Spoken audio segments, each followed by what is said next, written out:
July 4th. A lot of people are talking about this story because, according to the reports, he was a black dude, and he was the only black dude with a few white dudes, and they all came back alive, and he didn't. Clearly, since that time, we've learned via reporting on the part of some people, via an autopsy report and other things, that there are some conflicting facts that need to be brought to light. And I think that it's time to have a discussion about this from the vantage point of two completely different sides. One is a conservative, one is a liberal, one's a former police officer, one is a civil rights attorney and a legal mind. It's a lot to get into, make no mistake about it. It's going to be Officer Tatum on the right. It's going to be Charles F. Coleman Jr., civil rights attorney, on the left. And there's clearly a lot of things to get into, conflicting accounts. One friend claimed Wells chose to stay behind to talk to a girl. Wells' family strongly disputes this, stating they raised him to never separate from his group. There's a boat issue. Phone records and dispatch audio indicate the friend's boat suffered a mechanical failure around 4 p.m. as they left the island. When calling for a tow, the operator stated everyone on board was in good health. There's also the issue of Nolan Wells' body being found after being reported missing by his mother near midnight. A multi-agency search was launched. A National Park Service ranger found Wells' body floating face down on the northwestern tip of Horn Island on July 6th. Again, civil rights attorney Benjamin Crump is representing the family. And Officer Tatum, as in Brandon Tatum, traveled to Mississippi, interviewed one of the boys involved in the case, but according to him, he probably interviewed several of folks in attendance that July 4th day. So there's a lot of stuff to get into, and without further ado, that's exactly what I'm going to do. I know very little about this case other than what I've read and what I've seen on television. I've heard the reports implying one thing. Nevertheless, we're hearing other things come to light. So rather than speculate any longer, let's get to the bottom of it to the best that we can at this particular moment in time. With one autopsy having been done, another autopsy being performed, and evidence emanating from that that's been deemed incomplete, to say the least, there's a lot to get into. So without further ado, here we go. Get your ears perked up. Get your thought process circulating and percolating. It's time to get into it right now. My first guest is a civil rights attorney, a former federal prosecutor, and an MS Now legal analyst. He writes the What Matters Now newsletter on Beehive, and you can catch him on his podcast, The Brothers Briefing. He is joined by a former Arizona police officer turned conservative YouTube political commentator and host of the Officer Tatum podcast. Please welcome to the show Charles F. Coleman Jr. and, of course, Officer Brandon Tatum. Good afternoon, fellas. How y'all doing? How's everything? Blessed. I'm doing well, brother. Thanks for having me. Thank you so much. Charles Coleman Jr., let's start off with you. What can you tell us? I mean, the Nolan Wells case has been in the news for nearly 3 weeks now. For those who may not be aware of the case or have not kept up with the facts, just to recap, he was an 18-year-old college football player from Ocean Springs, Mississippi. On July 4th, he was friends traveled Horn Island, an uninhabited barrier island on the Mississippi coast. Wells was the only black person on the boat. Wells was last seen on the island around 3 p.m. His friends returned to the mainland without him. And as a result, a couple of days later, he was found dead. Coleman Jr., at this particular juncture, what's on your mind into this case? What's missing? What are your thoughts? Well, Stephen A., we just saw the family release their independent autopsy results yesterday, which were conducted by Dr. Roger Mitchell, who is the president of the National Medical Association. And those results were inconclusive. They were able to establish that no, not died by accident, that he did not die of natural causes, but at the same time that they were not able to establish that this was a homicide. In fact, that it was not a homicide. Now, one caveat to note is that the chief medical officer from the state of Mississippi, the sheriff's office, removed the throat from Nolan Wells' autopsy when their autopsy was conducted first. We have not heard the results of the state's autopsy, but we know that when Dr. Mitchell examined the body for the family, that the throat and other organs have been removed. So that your listeners understand, that's not abnormal. That's something takes place normally during a case of an autopsy. So there's nothing that was wrong there. But at this point, Dr. Roger Mitchell, who did the independent autopsy from the family, has not been able to confirm any sense of foul play as of yet. That was undecided or undecisive. That does not mean that foul play may not have occurred. It just means that the autopsy that was conducted by the family did not show that conclusively.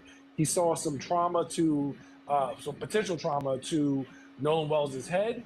That was not something that he was able to explain as being the result of foul play. And we have yet to hear the state's autopsy and what they found and what their findings were. You may recall, and listeners may recall, that initially the sheriff's office said that they had no reason to suspect that foul play was afoot. And what I would say that this autopsy confirms from the family is that while that cannot be certainly confirmed, it still can't be ruled out. So finally, there are 60 witnesses that have been interviewed in the course of this investigation by the sheriff's office. There's likely going to be a presentation to the grand jury, and we don't know what the toxicology report will show from Nolan Wells because much of that is in the hands of the state. But as of right now, this is where things stand. And as a former prosecutor, I want to know what the state's autopsy is going to say and what are the witness accounts that they are going to put forward in the grand jury. Officer Tatum, you personally interviewed, you traveled to Mississippi, from my understanding, you to personally interview one of the young men who left the island without Nolan. Why should the public trust whatever account is coming from them right now, in your estimation, based on what you've learned? First things first, I shouldn't say that. First things first, what did you deduce from the conversation you had from one of the friends that was with Nolan Wells? What did you take away from that you'd like the public to know? Well, Stephen A., I want to make sure this is clear. I actually spoke to all the boys that were being accused. I spoke to family members. I spoke to also their attorneys.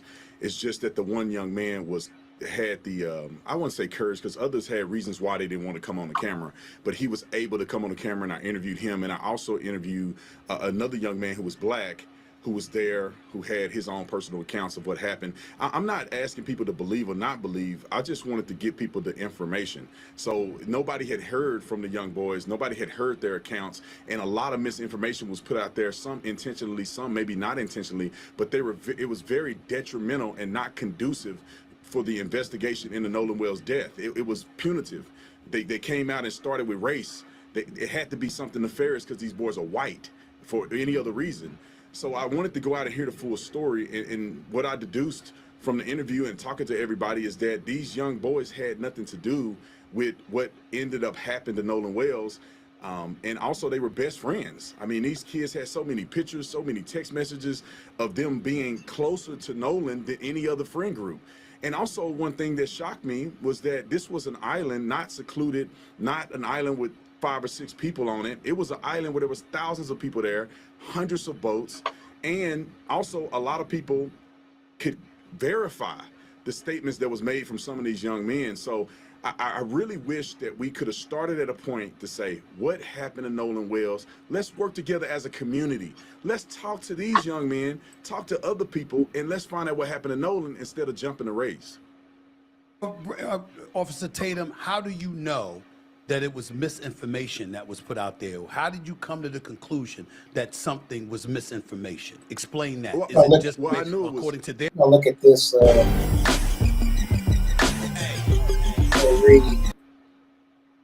Theme going around that the Wells in Nolan Wells' name is because his family is related to Ida B. Wells.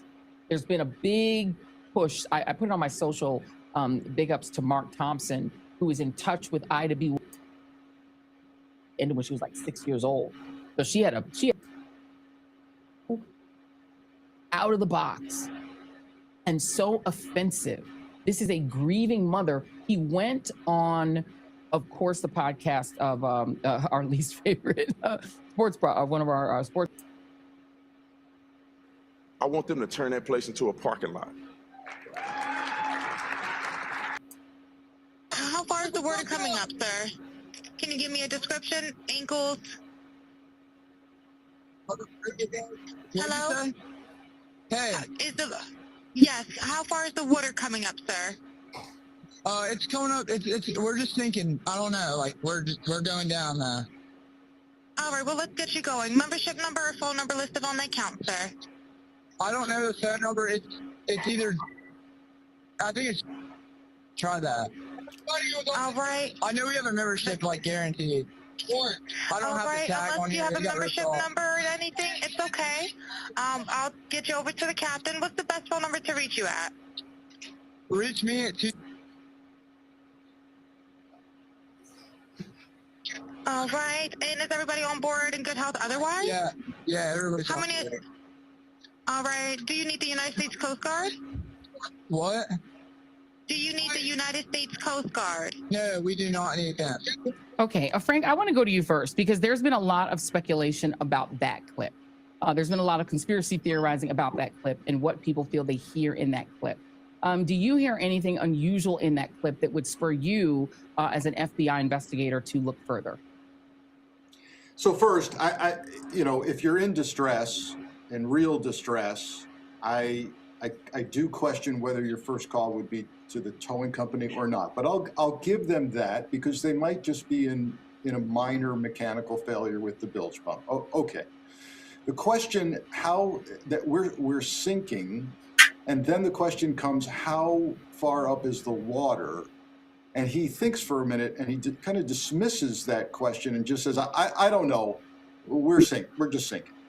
And so I don't, he seems rather casual, quite frankly, and even, dare I say, so casual that perhaps his words are slurred. I don't know whether that's an accent that I'm not familiar with or whether he's somehow impaired. I'm not in a position to judge, but that's what I hear. Is everyone okay on board? Is everyone otherwise healthy? Yeah, we're fine. Do you need the Coast Guard? She's doing the right thing. How bad is this? No, we don't need that. So, I mean, can I glean a lot from this? No. Am I struck by the casualness and informality of it and not knowing how far up the water is? Yes. I don't know what that means. And I will add to this, Frank, that if you keep going, I didn't want to play the full 9 minutes, and belabor the full 9 minutes. He eventually says that they are in 31 feet of water. Yeah. He says they want a tow to Fort Bayou. He says there are about 7 people on board. At first, she says, how many children are on board? He says, there's nobody on board. Then she says, well, how many humans are on board? He says about 7. Then he explains the type of boat it is, a Triton 22 offshore flight hull. He says that's the kind of boat. He gives the degrees. He gives their exact location, what their sort of north degrees, et cetera, their geographic location, et cetera. But to your point, I will note that Warren, who is the other friend who gave the interview to Officer Brandon Tatum, said they were all drinking. So I think you can surmise that they're drinking because he sounds like he's drinking, right? So if you're sinking in 31 feet of water, does it strike you as odd that you wouldn't call the Coast Guard? Because that's deep water. First, it strikes me as odd that, and again, I'm not an expert on Horn Island and where they were, leaving from, but it strikes me as odd that they got into 31 feet of water with this mechanical problem, and I'm just wondering how quickly they got into that kind of depth, not realizing the bilge pump wasn't working. And also, I would say if I were in 31 feet of water and the bilge pump's not working and the boat appears to be sinking, I'd probably have more of a sense of urgency in my voice. That's just my opinion. Yeah. Dina, for you as well, do you hear anything unusual? I was struck by that same thing, and I think I heard the longer part where she asks about the adults, and he definitely seems like he's slurred. He doesn't seem to completely be understanding what she's saying. Perhaps there's also background noise going on as well, but it's, to me, it does sound less like an urgent call than a chaotic call. They don't know what's happening. He doesn't even really know how many people are on the boat. When she said about 7, maybe they hadn't even counted. Was it that important to him to even know how many people? I always think, okay, if this goes to trial, what would that appear like in front of a jury? And it doesn't appear like somebody who's being very cautious, right? Let's say, or clear-minded enough to even perhaps know where their friends are, how their friends are. There's definitely a casualness to it, and it seems like somebody who's not really completely coherent enough to be the captain of the ship. Yeah. And Ariva, what's happening now with this clip, it's all over TikTok, it's all over social media.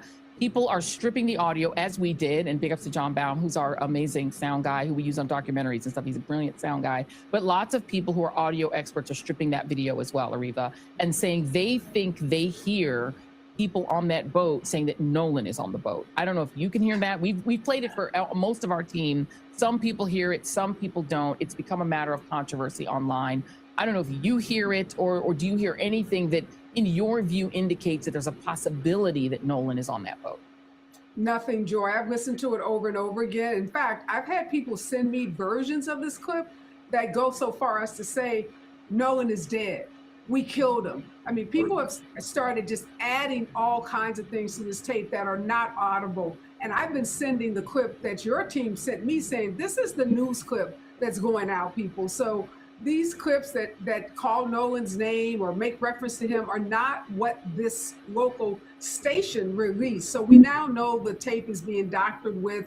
People are, adding all kinds of things to it that aren't there. I think the most important thing about this tape for me, Joy, is we now have a clock. Something happened at 4 o'clock. A call came in from a boat and established a timeline. Now, that tape in and of itself does not tell us anything about Nolan. We don't know from that tape if Nolan is on that boat. We know there are multiple boats that were leaving Horn Island. We don't know if Nolan is on this boat or on another boat, but it is an important piece of the puzzle as we're trying to figure out what happened to Nolan. But this is not the dispositive tape. This is not the smoking gun. This is not telling us the whole story as people online would like for it to be. It's just one additional piece of evidence establishing a timeline of something happening. But what that something is doesn't relate to Nolan's death at this point. And that's what we have to just be clear as journalists, as responsible storytellers, that we're not adding to the controversial nature of what's happening online. And I just want to say my heart goes out to his family. Yeah. Imagine this coming out and now people saying that somebody's in the background saying, oh, Nolan is dead. That's just so insensitive to me. I'm so disturbed by what we as humans do with information like this in high profile cases like this. Yeah, and I mean, and I will say, Frank, that, we sent this to, like I said, an expert, somebody that we trust that is not a hyperbolic person. It's not even the news business. That is, we wanted to try to clean that audio if we could, because so many people were sending it, frankly, to me as well, with slowed down, with like sort of words on it and things like that.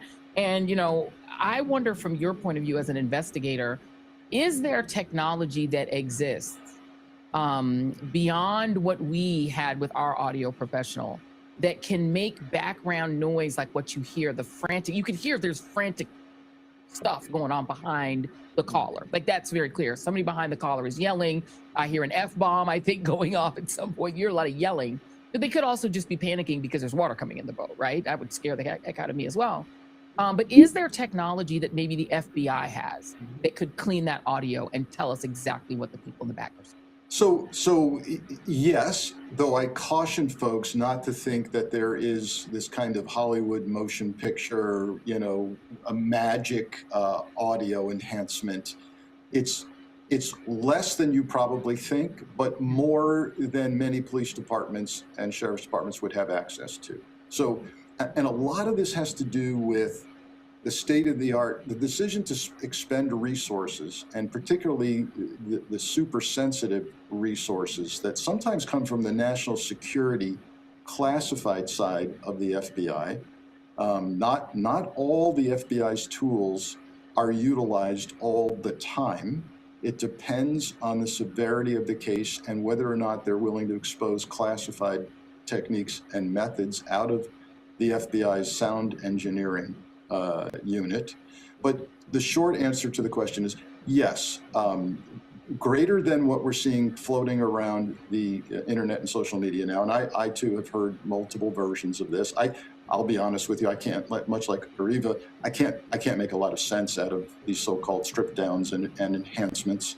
But yes, all of that can be done at a very high level.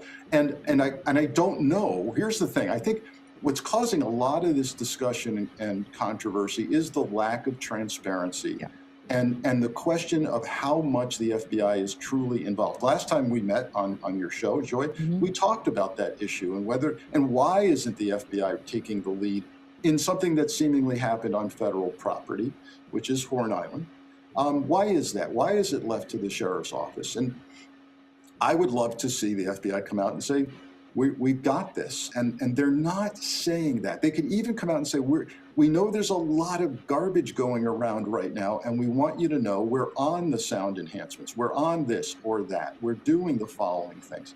I wish they would say that. And by the way, I'll add, sadly, I wish I could trust whatever it is they were doing, and I'm not sure I can. Yeah, and the other piece of it too is that you know, Ariva, partly what's hanging over this too is that the local officials don't necessarily have the trust of much of the community.